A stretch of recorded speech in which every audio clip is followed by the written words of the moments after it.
بسم اللہ الرحمن الرحیم۔ کتاب کا نام کلمۃ توحید، لا الہ الا اللہ، اللہ تعالیٰ کے سوا کوئی سچا برحق معبود نہیں۔ ڈاکٹر مرتضی بن بخش حافظہ اللہ۔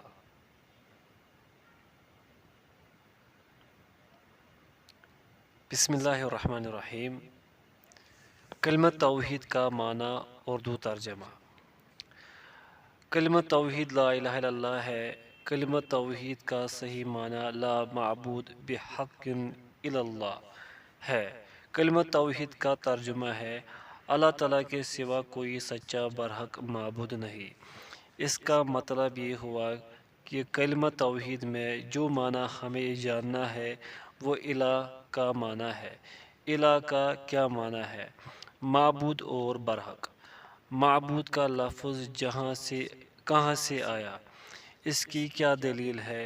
اللہ تعالیٰ فرماتے ہیں اللہ تعبدوا الا اللہ انی اخاف علیکم عذاب یوم علیم، کہ تم صرف اللہ ہی کی عبادت کرو، مجھے تو تم پر دردناک دن کے عذاب کا خوف ہے۔ سورہ ہود آیت نمبر 26۔ اس آیت میں الہ کی جگہ تعبدو ہے۔ یہاں سے پتہ چلتا ہے کہ الہ کا معنی معبود ہے، اور برحق کی دلیل اللہ تعالیٰ فرماتے ہیں ذَلِكَ بِأَنَّ اللَّهَ هُوَ الْحَقُّ وَأَنَّ مَا يَدْعُونَ مِن دُونِهِ هُوَ الْبَاطِلُ وَأَنَّ اللَّهَ هُوَ الْعَلِيُّ الْكَبِيرُ۔ یہ سب اس لیے کہ اللہ ہی حق ہے، اور اس کے سوا جس سے بھی پکارتے ہیں وہ باطل ہے۔ بے شک اللہ ہی بلندی والا کبریائی والا ہے۔ سورۃ الحج آیت نمبر 62۔ اس آیت میں اللہ تعالیٰ فرماتے ہیں کہ اللہ تعالیٰ ہی حق معبود ہے، باقی سارے باطل معبود ہیں۔ جب کلمہ توحید کو عربی گرامر کے اعتبار سے اعراب کرتے ہیں تو لا الہ الا اللہ میں لا نافیہ للجنس ہے، الہ اسم لا ہے، تو خبر لا کہاں پر ہے؟ لا کی خبر محذوف ہے، اور جو خبر ہے اسے کہتے ہیں برحق۔ تو عربی گرامر کے اعتبار سے برحق کا لفظ معروف و موجود ہے، اور قرآن کی اس آیت میں واضح دلیل ہے کہ اللہ تعالیٰ واحد برحق معبود ہے۔ کلمہ توحید کے ارکان۔ کلمہ توحید کے دو ارکان ہیں۔ پہلا رکن ہے نفی۔ نفی کا معنی ہے انکار کرنا۔ دوسرا رکن ہے اثبات، جسے ہم اقرار کرنا کہتے ہیں۔ رکن سے مراد جس چیز کو بیان کیا جا رہا ہے اس کے بنیادی حصے ہوتے ہیں جس کے بغیر وہ چیز قائم نہیں ہو سکتی۔ جیسے کہ گھر ہے، بلڈنگ کے ستون ہوتے ہیں، ستون کو رکن کہا جاتا ہے۔ کوئی بھی بلڈنگ بغیر ستون کے قائم نہیں ہو سکتی۔ اسی طرح سے کلمہ توحید کے بھی دو ارکان ہیں۔ پہلا رکن نفی، انکار کرنا۔ ہمیں کس چیز کا انکار کرنا ہے؟ ہر باطل معبود کی عبادت کا انکار کرنا ہے، چاہے وہ معبود پتھر ہو یا درخت، سورج ہو یا چاند، فرشتے ہو یا انبیاء یا اولیاء، الغرض کوئی بھی معبود ہو، ہمیں اس کا انکار کرنا ہے۔ پوائنٹ فرسٹ، بتوں کو، پتھروں کو اور درختوں کو معبود بنایا گیا۔ اللہ تعالیٰ فرماتے ہیں افرأیتم اللات والعزی ومناة الثالثة الأخری، کیا تم نے لات اور عزیٰ کو دیکھا اور منات تیسرے پچھلے کو؟ سورۃ النجم آیت نمبر 19-20۔ یہاں دیکھنے سے مراد ہے غور و فکر کرنا۔ کیا ان پر غور و فکر کیا؟ غور و فکر کرنے کا کیا معنی ہے کہ ان کی حقیقت جان لو۔ لات سفید رنگ کا ایک پتھر تھا جو اہل طائف کا معبود تھا۔ عزیٰ مکہ اور طائف کے درمیان ایک درخت تھا جس کی عبادت کی جاتی تھی۔ منات مشرکین کی ایک پتھر کی دیوی تھی جس کی وہ عبادت کیا کرتے تھے۔ لات، عزیٰ اور منات کی یہ حقیقت ہے، لیکن یہ تو پتھر، درخت اور بت ہیں۔ تو کیا اہل عرب کم عقل تھے کہ وہ درختوں کو کاٹ کر اور پتھروں کو تراش کر بت بنائے اور پھر ان کو سجدہ کرے اور ان کی عبادت کرے؟ اللہ تعالیٰ کا یہ فرمان افرأیتم اللات والعزیٰ میں غور و فکر کرنے کا حکم دیا جا رہا ہے۔ ان کی حقیقت کیا ہے؟ صحیح بخاری کے روایت میں آیا ہے، عبداللہ بن عباس رضی اللہ عنہ بیان کرتے ہیں کہ لات ایک نیک اور صالح بزرگ تھا جو حاجیوں کے لیے ستو گولا کرتا تھا۔ جب وہ مر گیا تو اس کا بت بنا دیا گیا۔ اب ان لوگوں نے اس کی عبادت کرنا شروع کر دی۔ حقیقتاً ود، سوا، یغوث، یعوق اور نصر نوح علیہ السلام کی قوم کے بت تھے جن کی وجہ سے دنیا میں سب سے پہلے شرک ہوا۔ یہ سارے کے سارے نیک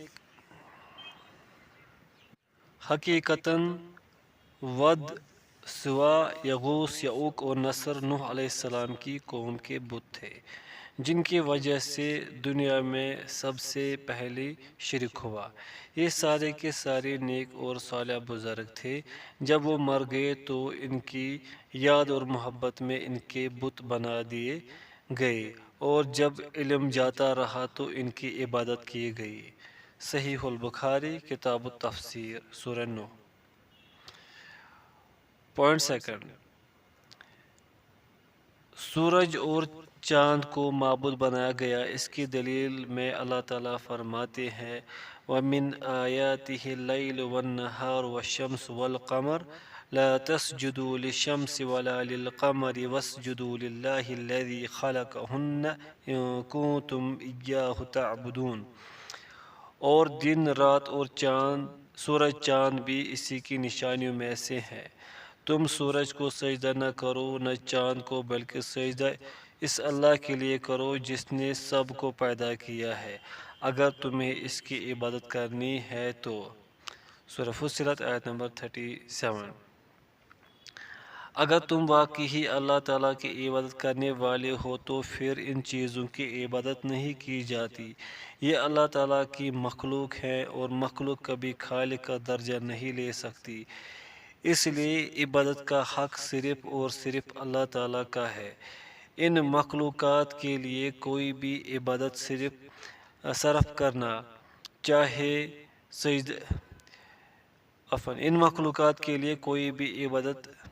کرنا، چاہے سجدہ ہو یا کوئی بھی عبادت، وہ جائز نہیں ہے۔ پوائنٹ تھرڈ، فرشتوں اور انبیاء کو معبود بنایا گیا۔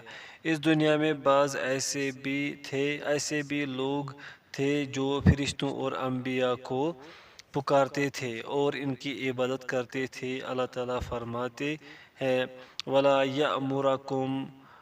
يَأْمُرَكُمْ أَن تَتَّخِذُوا الْمَلَائِكَةَ وَالنَّبِيِّينَ أَرْبَابًا أَيَأْمُرُكُمْ بِالْكُفْرِ بَعْدَ إِذْ أَنْتُمْ مُسْلِمُونَ۔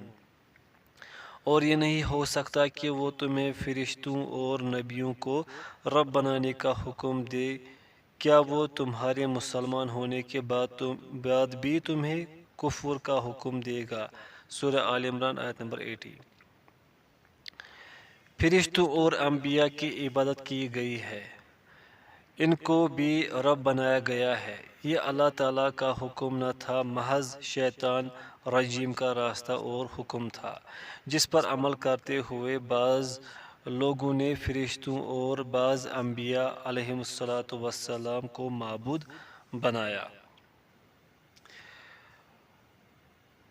پوائنٹ فورتھ، اولیاء کو معبود بنایا گیا۔ ایسا وقت بھی دنیا میں آیا جب بعض لوگوں نے اللہ تعالیٰ کی پسندیدہ لوگوں کو، اللہ تعالیٰ کے اولیاء کو معبود بنایا اور ان کی عبادت کی۔ اللہ تعالیٰ فرماتے ہیں أولئك الذين يدعون يبتغون إلى ربهم الوسيلة أيهم أقرب ويرجون رحمته ويخافون عذابه إن عذاب ربك كان محظورا۔ جنہیں یہ لوگ پکارتے ہیں، خود وہ اپنے رب کے تقرب کی جستجو میں رہتے ہیں کہ ان میں سے کون زیادہ نزدیک ہو جائے۔ وہ خود اس کی رحمت کی امید رکھتے اور اس کے عذاب سے خوف زدہ رہتے ہیں کہ تیرے رب کا عذاب ڈرنے کی چیز ہے۔ الاسراء آیت نمبر 57۔ ایک گروہ تھا جو جنوں کی عبادت کرتا تھا۔ جنوں کا یہ گروہ تائب ہوا اور انہوں نے اسلام قبول کر لیا اور اللہ تعالیٰ کے نیک ولی بن گئے، لیکن جو لوگ ان جنوں کو پکارتے تھے ان کی ہدایت اور اصلاح کے بعد بھی ان کو معبود بناتے رہے۔ اللہ تعالیٰ نے اس آیت کو نازل فرمایا اور ان کی خبر دی۔ تعجب ہے کہ ایسے لوگ بھی اس دنیا میں موجود ہیں جنہوں نے اللہ تعالیٰ کے نیک، متقی اور پرہیزگار لوگوں کو معبود بنا لیا، اور وہ متقی اور پرہیزگار لوگ ان سے بری ہیں جنہوں نے ان کو معبود بنایا۔ یہ اللہ تعالیٰ کی نزدیکی حاصل کرنے کے لیے ان کو معبود بنا رہے ہیں، حقیقتاً وہ اللہ تعالیٰ سے دوری کا راستہ اختیار کر چکے ہیں۔ نزدیکی کا راستہ تو توحید کا ہے، شرک کا راستہ کبھی بھی تقرب الہی کا راستہ نہیں ہو سکتا۔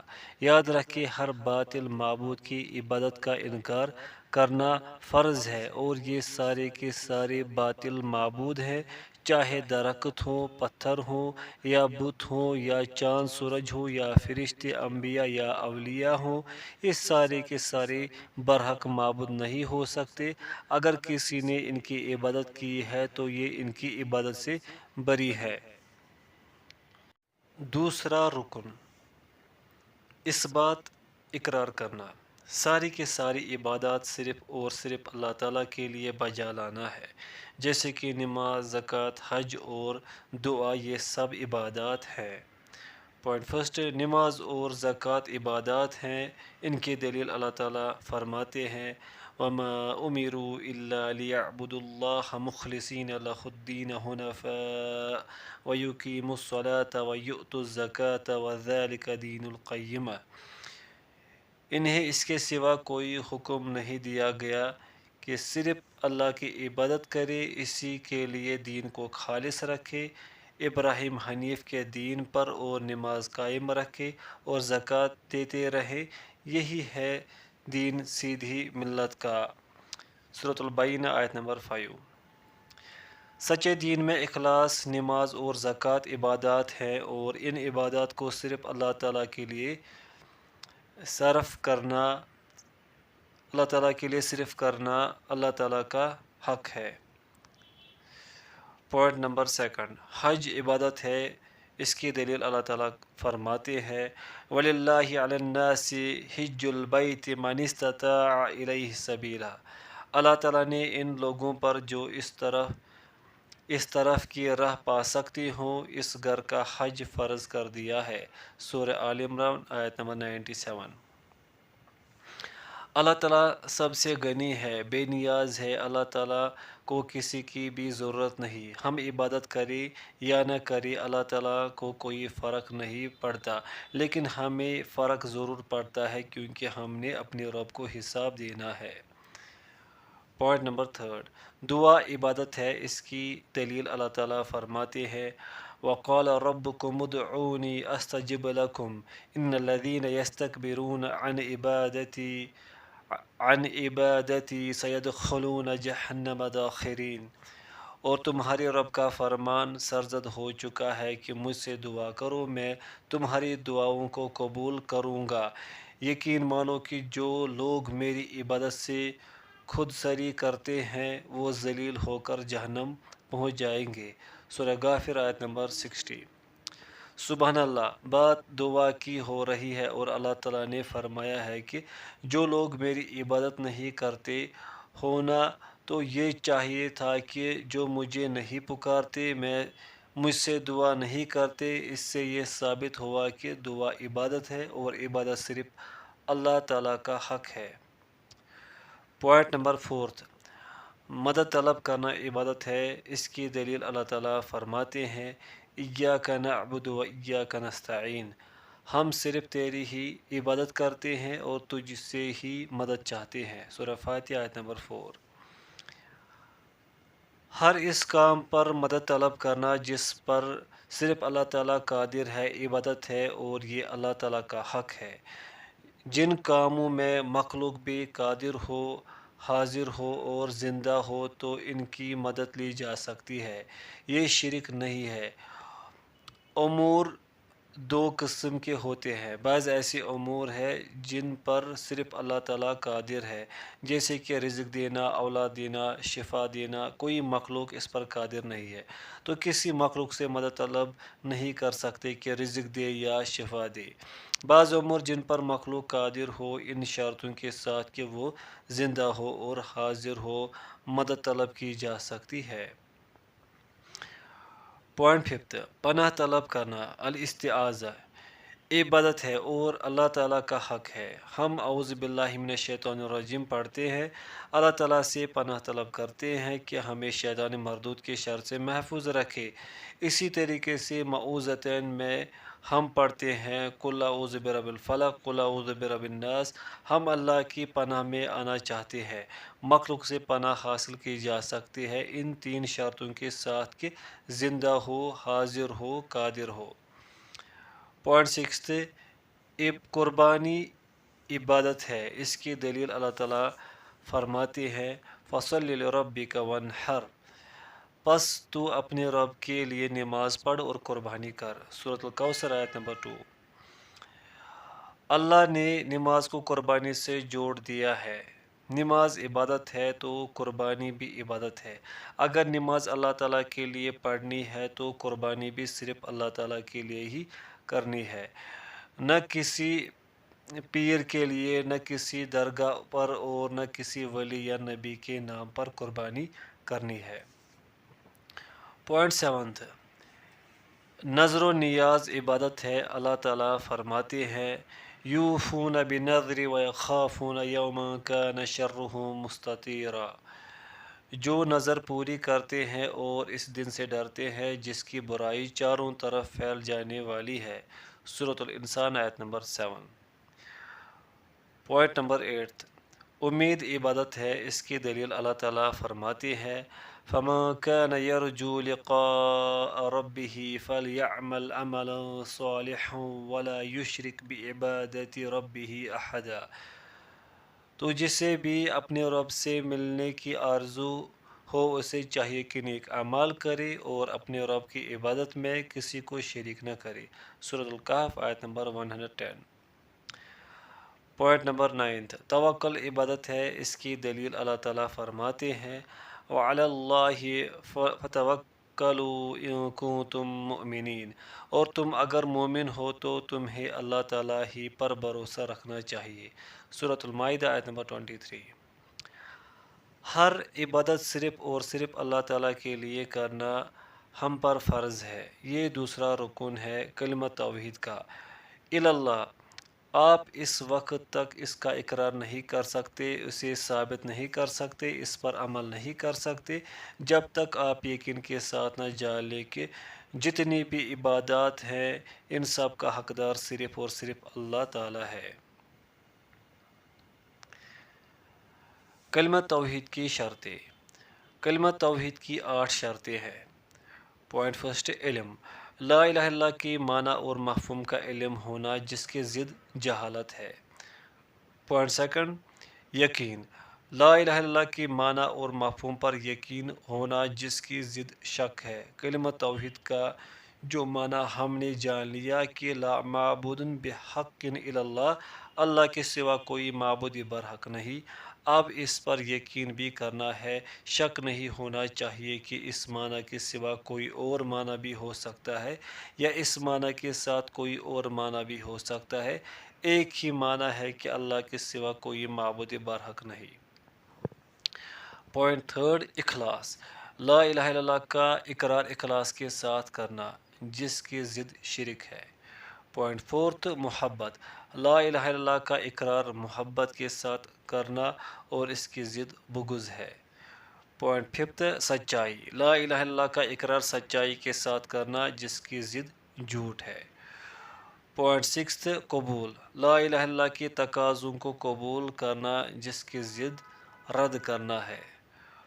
پوائنٹ سیونتھ، انقیاد، لا الہ الا اللہ اور اس کے تقاضوں کے ساتھ عملی اتباع کرنا جس کی ضد چھوڑنا ہے۔ Point 8th